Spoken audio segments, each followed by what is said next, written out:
Lorsque Jésus a dit le royaume de Dieu est proche, Marc 1,15, il ne disait pas qu'il accomplissait à ce moment-là toutes les prophéties. Au contraire, Jésus indiquait les preuves qu'il était le Messie. Chaque fois que Jésus parlait et agissait avec la puissance de Dieu,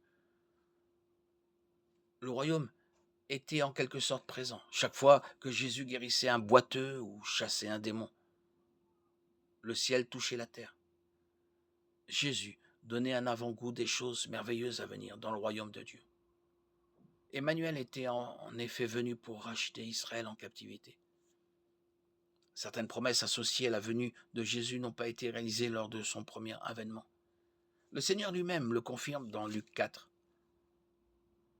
Lorsque Jésus se lève pour lire des passages d'Ésaïe dans la synagogue de Nazareth, il affirme être l'accomplissement de plusieurs prophéties messianiques. Il annonce la bonne nouvelle aux pauvres, offre la liberté aux prisonniers et le recouvrement de la vue aux aveugles, libère les opprimés et annonce l'année de la faveur du Seigneur. Luc 4, 18, 19, Ésaïe 61, 1, 2.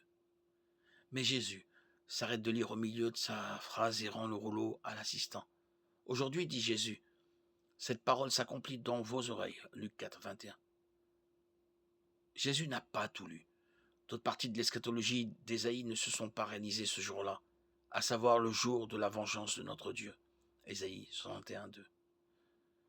Davantage était promis quelque chose que Jésus a laissé pour un autre jour. En d'autres termes, Jésus a exposé une eschatologie en suspens. Beaucoup de choses annoncées dans la Bible ne se sont pas encore produites.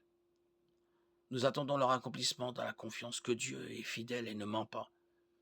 Essayer d'interpréter la prophétie biblique comme non littérale, ce que l'eschatologie réalisée doit faire, va à l'encontre des principes d'une bonne interprétation biblique.